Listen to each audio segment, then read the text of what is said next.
All right, today's learning exercise, king stud, jack stud, cripples. Okay, so I'm going to show online. I'll do this in a picture graph as well.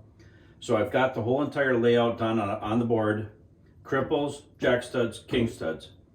You'll notice that the line between the king stud and the jack stud is a straight line so that your header is a straight cut. Okay, there's your header. Now, we have had people do this because they want to turn their jack studs around this way, and they ended up doing a double cut on it in order to make it work. So this isn't the do-all end-all. It just is that this is easier to teach from scratch. Okay, so I'm gonna go through the whole process, tell you the good, and then as I take it apart, I'll tell you the ugly. Obviously, I'm gonna show you got to double cut things. So the reason why you're doing this is because somebody told you that in order to meet the energy code in climate zones 1 through 5, you simply put blown-in cellulose into the wall cavity and you made every energy code without having to put foam on the outside in climate zones 1 through 5. That's why. Okay, climate zone 6 and 7 and 8. Climate zone 8 is a igloo, by the way. So climate zone 6 and 7, if you do blown-in fiberglass, you can avoid the foam on the outside. Obviously, you're going the performance path, not the prescriptive path. And the savings, like on 960 square foot house, is $1,800 today's savings, and you still meet the energy code, and you don't have to put the foam on the outside. That's if you can even get it. Okay, the other route, on a 2,600 square foot house, it's almost $3,000 savings between using us blown-in fiberglass and not having to put the foam on the outside. Okay, so cripples, sill plate. Obviously, if this same scenario goes the same, if you use the header at the below the top plate, and then you have to frame down the window, you just do the same thing, flip it upside down and go ka-chink. Okay, there's that. All right, jack studs. Nail them on, screw them on. We'd rather have you use ring shank nails because they hold forever, and we want to teach you how to put together an assembly to last 100 years, okay? Smooth bore nails and 100 years don't go in the same conversation. All of this goes together with the 3.5-inch nail gun.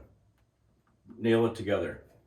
So then you drop in your header up on top.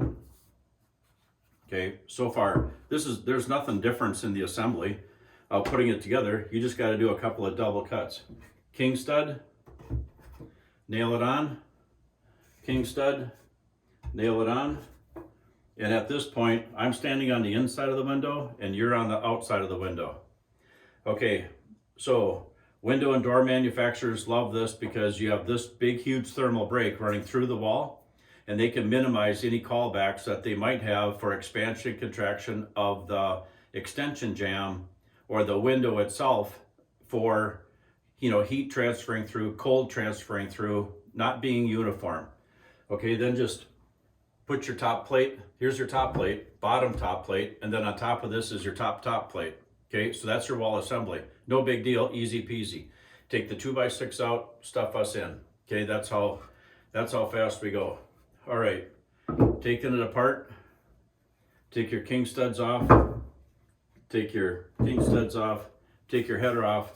To nail through the flange and into the header, that one spot, you're gonna need a 4-inch screw or a 4-inch nail in order to catch that because your 3.5-inch nail won't reach.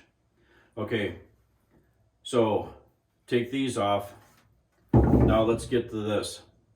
Okay, because you got to double cut everything, this is 1 inch and that's 1 inch. Cut the spline, don't cut the flange. Okay, in this case, you had to cut the flange and not the spline in order to get there, but it's 1 inch. So we just have a sliding miter box that we just make all of the exact cuts, make a little X on what's got to get cut, and then just have a jig set up. So you just push it up against it and you just cut the 1 inch, flip it over, cut the 1 inch. I'm a finish carpenter, so putting these together was no big deal for me to get figured out, but obviously some builders are a little bit allergic to change and don't like to think this far. But you're doing it because you have to make the energy code And you're doing it because you save a whole crap ton of BTUs. So we have 5% of the builders, 5% of the builders are actually doing the bare naked for the bottom plate and the top plate. That means you have to double cut every single stud. So set up 2 miter boxes, and a carpenter can cut off an entire unit in an hour. You just set up shop, cut, cut, cut, cut, cut, and you're done.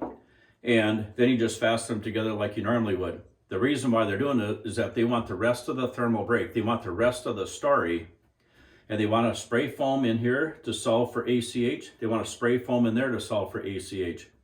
So you can really see how simple it is to get rid of that black, messy, acoustical caulk everywhere to solve for, trying to plug your holes. That's why they do this, and their client wants the rest of the story. But we tell everybody just to go ahead and use a solid 2x6 for the top plate to tie them together, because it's too hard to figure out the metal strapping that it takes. And wood is a resource. It's sustainable, and metal is a finite resource. It is not sustainable. So just do the 2x6 for your top plate and be done with it. Okay, that's how you put it together. Easy peasy. It's simple. This is Tstud Jenga, and I'm Brian Iverson. Thanks for listening.